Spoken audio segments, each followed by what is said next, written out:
Hi everyone, welcome to my channel. Guys आप देख रहे हैं अपना चैनल रेखा क्रिएशन। गाइज आज की वीडियो में हम देखेंगे पैंट प्लाजो की कटिंग और स्टिचिंग। बहुत ही आसान तरीके से देखेंगे, स्टेप बाय स्टेप देखेंगे किस प्रकार से कट करना है। ये वीडियो देख के आप अगर बिगनर्स होंगे फिर भी अपना घर पे कटिंग और स्टिचिंग पैंट प्लाजो का इजिली कर लेंगे। ये हमारा सूट से निकला हुआ फैब्रिक है, जिसको मैंने ये सीधी साइड जो है अंदर की साइड रखा है, उल्टी साइड इस प्रकार से फोल्ड किया है। देखिए खड़े में ये हमारा खड़े में फोल्ड है। देखिए इन दोनों किनारों को इस प्रकार से मिलाते हुए हमने फोल्ड किया है। यहाँ पे हमने इस प्रकार से इसको देखिए 2 इंच पीछे वाले पार्ट को आगे बढ़ाते हुए फोल्ड करके रखा है। जो भी तिरछाई वगैरह है उसको हम यहाँ से कट कर लेंगे। कट करने के बाद एक बार मैं क्लियर कर दूँ। देखिए सीधी साइड अंदर की साइड है और उल्टी वाली साइड ऊपर की साइड है। इसको मैंने क्यों इसलिए रखा ये भी वीडियो के लास्ट में आपको बताएंगे जब स्टिचिंग करेंगे। नीचे वाले पार्ट को हमने 2 इंच बड़ा रखा है। किस लिए रखा है ये भी आपको कटिंग में पता चलेगा आगे। और ऊपर वाला जो पार्ट है वो हमने 2 इंच छोटा रखा है। और किनारी को हमने 1/2 इंच का इस प्रकार से मार्जिन लगा दे रहे हैं, जो आपको निकाल देनी, कटिंग में नहीं लेना। ऊपर से हमने 2 इंच का एक मार्क लगाएं जो लास्टिक का फोल्ड हमारा होगा। यदि आपकी लास्टिक 1 इंच की है तो आप 2 इंच का फोल्ड के लिए रखिए। लास्टिक के 1.25 इंच की है तो 2.5 इंच रखिए। यहाँ पे मैं जो लास्टिक लगाऊंगी वो 1 इंच की चौड़ाई में देखिए इस प्रकार से है। तो यहाँ पे हम इसको ऐसे रखते हुए फोल्ड कर लेंगे। तो ये 2 इंच हमारा इनफ है 1 इंच के लिए, लेकिन आपकी चौड़ी है तो आप 2.5 इंच रख सकते हो। अब यहाँ से हमें लेनी है पैंट प्लाजो की लंबाई। कितनी लंबा आपको बनाना है इस प्रकार से आपको इसी निशान से मार्क लगाना है। जो भी रेडी लेंथ है, कोई भी मार्जिन इसमें ऐड नहीं करना है। जो भी आपका परफेक्ट साइज है रख के 2 इंच का नीचे फोल्ड के लिए इस प्रकार से दूसरा मार्क लगाएंगे। दोनों लाइन को हम इस प्रकार से कंप्लीट कर लेंगे। ठीक है। अगर आपके पास फैब्रिक है तो आप नीचे 2.5 इंच 3 इंच जितना आप अच्छा समझते हैं फोल्ड करने के लिए उतना मार्जिन रख सकते हैं। तो ये हमारे पैंट प्लाजो की लंबाई निकल गई। अब यहाँ हम लेंगे कमर की साइज़। कमर की साइज़ आपको कैसे निकालनी है, यहाँ पे आपको हिप की साइज़ लेनी। जो भी हिप की साइज़ है उसका 4th भाग प्लस में लूजिंग डालनी। अगर आप ज़्यादा कंफर्टेबल रखना चाहते हैं तो 3 इंच की लूजिंग डालिए। मैं यहाँ पे 2.5 इंच की लूजिंग ले रही हूँ। ठीक है, 2.5 से 3 इंच लूजिंग यहाँ पे आप ऐड करेंगे। हिप का 4th भाग, ये दूरी आपने नाप लिया। जितना आया टोटल उतना आपको आसन लेना इस प्रकार से। तो आप अपने साइज़ के अकॉर्डिंग रखिए। यहाँ पे हमारा 11.5 आ रहा है तो हम यहाँ पे आसन भी 11.5 ले लेंगे। इधर से भी नाप के लाइन को सीधा रखेंगे। ठीक है, आपके हिप के अकॉर्डिंग आसन और कमर की चौड़ाई आएगी।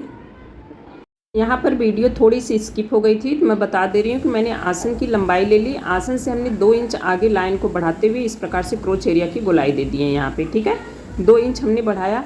अब इसको हम आसन से पूरा टोटल नाप लेंगे, इसका हाफ करेंगे। तो ये 14 इंच पूरा आया, उसका हाफ 7 इंच आया। तो 7 इंच पे हम इस प्रकार से सेंटर इसका निकालेंगे, एक सीधी लाइन बनाएंगे।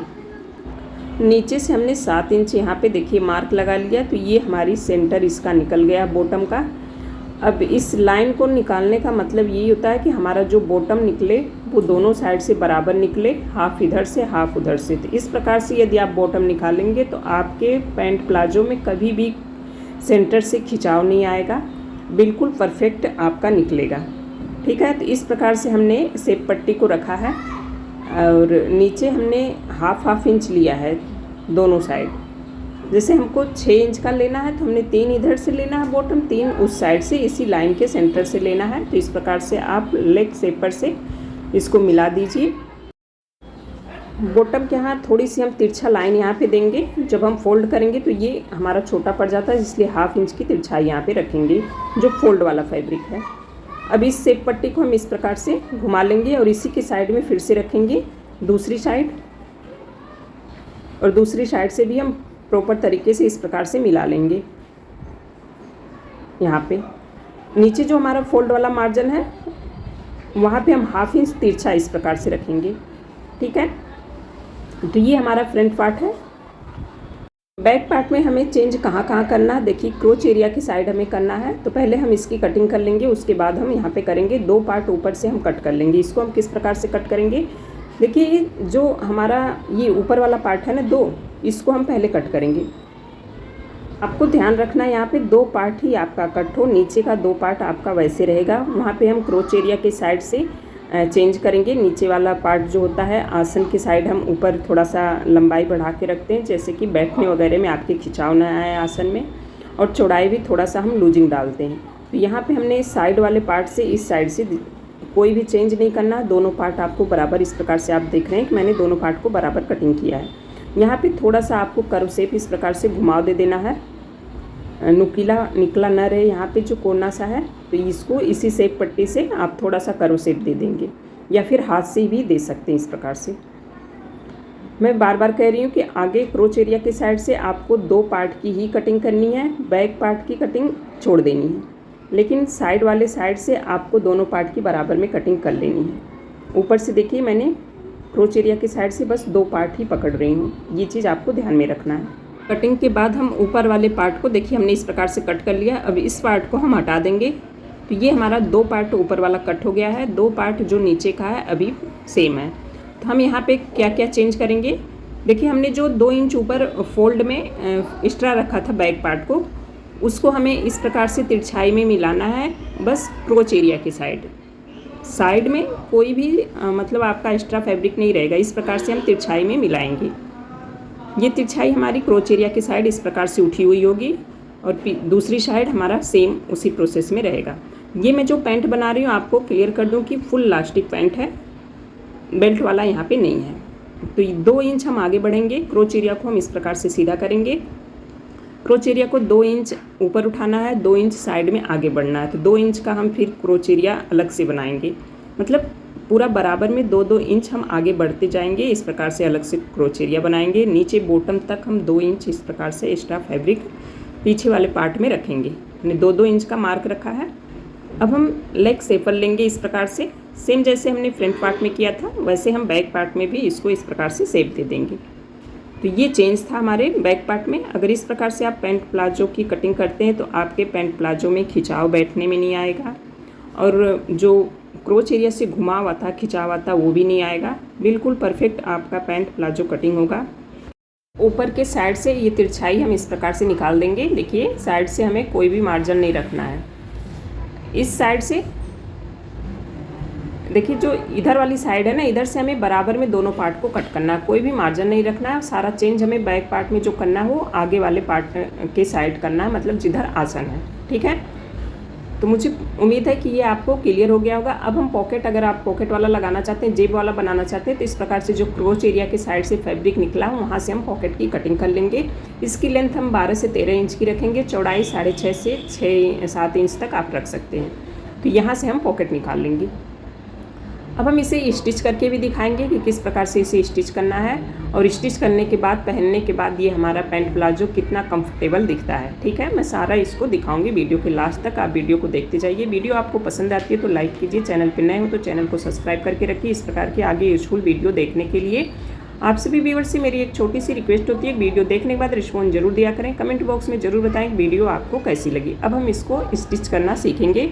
हमने जो फोल्ड लिया था तो सीधी साइड जो था अंदर रखा था, इसीलिए अंदर रखा था कि कटिंग के बाद हम सीधे ऐसे यहाँ पे स्टिच लगाएंगे। दोनों क्रोच एरिया हमें फिर से कोई सेटिंग नहीं करनी पड़ेगी। और ये हमारी पॉकेट है, पॉकेट को हम साइड में रखेंगे, इस प्रकार से स्टिच करेंगे। जिनको पॉकेट लगाना नहीं आता है, यानी जेब लगाना नहीं आता है, मेरे चैनल पे 5-6 तरीके से मैंने बता रखा है, अलग अलग तरीके से किस प्रकार से कौन सी पॉकेट लगानी है, आप वहाँ से देख सकते हैं, या कमेंट करेंगे तो मैं आपको सीधे लिंक वीडियो का दे दूँगी। सबसे पहले स्टिच में हम यहाँ पे आसन को स्टिच करेंगे। दोनों आसन को हम उठाएंगे, जैसे है ज्यों का त्यों हम ऐसे स्टिच कर लेंगे। ठीक है, दोनों आसन हमारे ये हैं, बस हमें कोई भी यहाँ पे चेंज नहीं करना है। 1/2 इंच का मार्जिन रखते हुए स्टिच कंप्लीट करनी है। जेब को मैं यहाँ पे स्किप कर रही हूँ। जेब लगाना जिनको नहीं आता वो कमेंट कर सकते हैं, मैं सीधे लिंक दे दूँगी वीडियो के। तो मैंने यहाँ पे जेब भी लगा लिया है और दोनों आसन को स्टिच कर लिया। अब हम बैक पार्ट को लेंगे, सीधी साइड अंदर की साइड रखते हुए इस प्रकार से दोनों साइडों की जो सिलाई है उसको हम कंप्लीट करेंगे। इस प्रकार से बराबर में रखते हुए 1/2 इंच का मार्जिन रखते हुए आपको दोनों साइड की सिलाई है कंप्लीट करना है। ठीक है, यहाँ पे मैं जो पैंट प्लाजो बना रही हूँ वो बेल्ट वाला नहीं है, फुल इलास्टिक है। दोनों साइड यहाँ पे इलास्टिक लगेगी। आजकल बेल्ट वाला लोग कम ही पसंद कर रहे हैं, यहाँ तक कि रेडीमेड जो आ रहे हैं वो भी फुल इलास्टिक पे ही आ रहे हैं। तो हमने इस साइड की सिलाई इस प्रकार से कंप्लीट करनी है।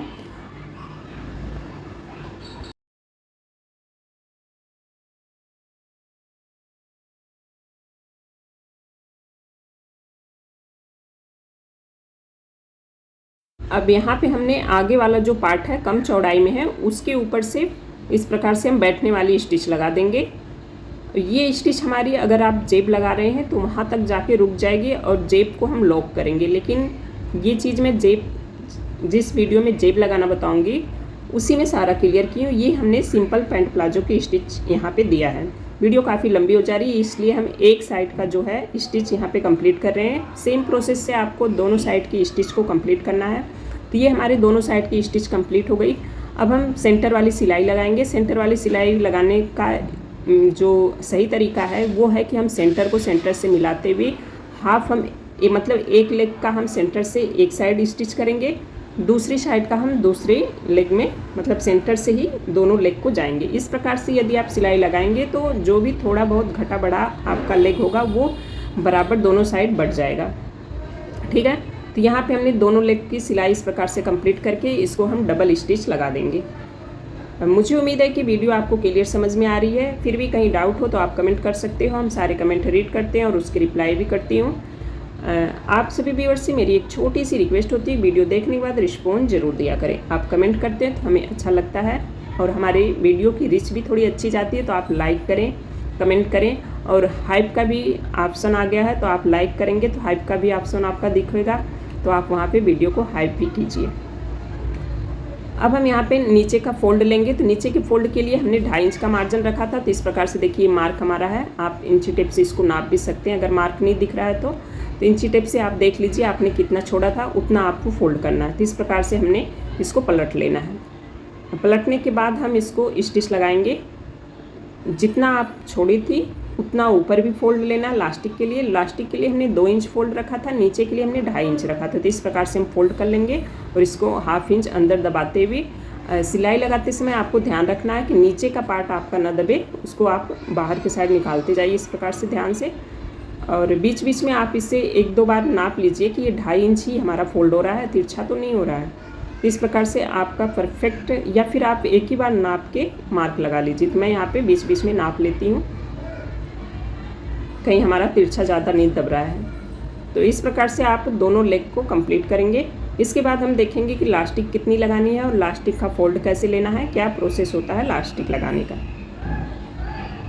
सेम ऐसे हम दोनों जो पैर हैं उनको फोल्ड कर लेंगे इस प्रकार से बॉटम। अब हम लास्टिक का देखेंगे। तो लास्टिक के भी हमने 2 इंच का मार्जिन लगाया था उसको हम इस प्रकार से 1/2 इंच आगे दबाएंगे और इस प्रकार से फोल्ड करेंगे, जैसा कि आप वीडियो में देख पा रहे हैं। इसको फोल्ड करने में आपको थोड़ी सी प्रॉब्लम आएगी, आगे वाले पार्ट में तो नहीं आएगी।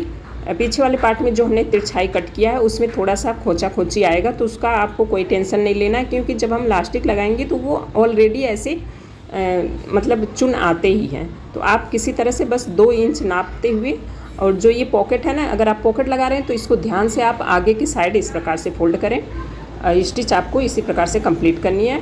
पीछे वाले पार्ट में ध्यान रखना। देखिए यहाँ पे मेरा खिंचाव आ रहा है, तो मैं इसको लेकिन इस प्रकार से सही करते हुए हाथ से 2 इंच नाप ले रही हूँ और इस प्रकार से ढीला छोड़ते हुए प्लेट आ जाएगी थोड़ी बहुत तो कोई बात नहीं है, ये चलेगा, क्योंकि लास्टिक के बाद आपको प्लेटें ही दिखनी है, चुन ही दिखना है। तो इस प्रकार से हमें कंप्लीट करना है। लास्ट में हमें 1 इंच की यहाँ पे गैप छोड़ देनी है सिलाई में, जहाँ से हम लास्टिक डालेंगे। लास्टिक डालने के बाद इसे हम बंद करेंगे। अब हमें बात आती है कि लास्टिक कितनी लेनी चाहिए। लास्टिक आपके अपने कमर के साइज़ के हिसाब से 4 इंच माइनस कर दीजिए। जैसे 34 इंच के आप कमर है तो आप 30 इंच की लास्टिक यहाँ पे रखिए। तो मैंने यहाँ पे 4 इंच माइनस करते हुए इस प्रकार से लास्टिक रखा है। यहाँ पे आपको लास्टिक को पिन की सहायता से इस प्रकार से, जहाँ हमने ओपन छोड़ा 1 इंच वहाँ से डाल लेंगे। डालते समय आपको ध्यान रखना है कि लास्टिक आपस में सीधी होनी चाहिए। इस प्रकार से डालने के बाद आपको एक बार चेक कर लेना है। देखिए इस प्रकार से हमने करके लास्टिक को चेक कर लेंगे कि ये हमारी लास्टिक सीधी है। देखिए इस प्रकार से आप चेक करने के बाद ही इसे स्टिच लगाइए। हमने यहाँ पे इस प्रकार से देख लिया ये बराबर में है। पिन को हम निकाल लेंगे। यहाँ पे देखिए फिर से मैंने चेक कर लिया और इस प्रकार से रखेंगे कि स्टिच होने के बाद हमारा ये सीधा आए। कभी कभी ऐसा होता है कि जब हम स्टिच कर लेते हैं तो वो घुमी हुई होती है, तो बहुत ही दिक्कत होती है, फिर से हमें स्टिच खोलनी पड़ती है, फिर से दोबारा वही काम करना होता है। अब हम स्टिच करने के बाद देखिए इस प्रकार से खींच लेंगे। खींचने का मतलब ये है कि बराबर हमारी लास्टिक और कपड़ा बराबर हो जाए। इसके बाद जो हमने ओपन छोड़ा था लास्टिक डालने के लिए उसको हम स्टिच कर लेंगे। बंद करने के बाद फिर से एक बार हम खींचेंगे और खींचने के बाद ये जो प्लेटें हमारी बराबर आ जाएंगी। चुन जब बराबर हो जाए तो हम एक साइड से यहाँ पे स्टिच उठाएंगे, बिल्कुल सेंटर में रखते हुए। हमें यहाँ पे एक ही स्टिच लगानी है। अगर आपको 2 लगानी है तो आप उसी हिसाब से इसे डिवाइड कर लीजिए कितनी दूर पे लगाना। हम 1 लगा रहे हैं तो सेंटर में, बिल्कुल सेंटर में लगा रहे हैं। लेकिन यहाँ पे आपको ध्यान देना है कि दोनों साइड से इलास्टिक आपको खींच के लगानी है, बिल्कुल खींची हुई होगी तभी आपका चुन बराबर आएगा।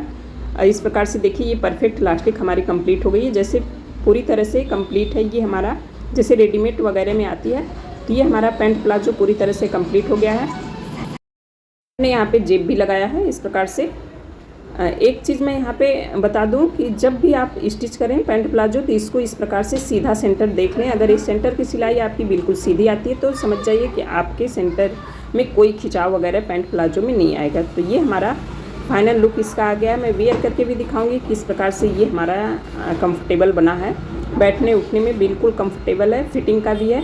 यहाँ पे देखिए मैंने इसको पहन लिया है और पहनने के बाद देखिए पूरी तरह से परफेक्ट है, जेब भी साइड में आ गई है। अब आप इसको पहन के बैठ भी सकते हैं और देखिए देखने में भी फिटिंग अच्छी है। देखिए मैं यहाँ पे फोल्ड कर रही हूँ नी को तो बिल्कुल कंफर्टेबल लग रहा है। मैं इसको पहन के आराम से बैठ के भी कोई काम कर सकती हूँ। देखिए यहाँ पे मैंने बैठ लिया भी आराम से। तो इस प्रकार से ये हमारा परफेक्ट हमारे साइज़ के अकॉर्डिंग बन जाएगा। मुझे उम्मीद है कि आपको वीडियो पसंद आई होगी। आप कमेंट बॉक्स में ज़रूर बताएं वीडियो आपको कैसी लगी। किसी अदर टॉपिक पे भी वीडियो देखने के लिए आप हमें कमेंट कर सकते हैं। अब हम फिर मिलेंगे एक न्यू वीडियो न्यू टॉपिक के साथ। वीडियो पसंद आई हो तो लाइक करें, चैनल को सब्सक्राइब करें। Thank you for watching my video. Take care, bye bye.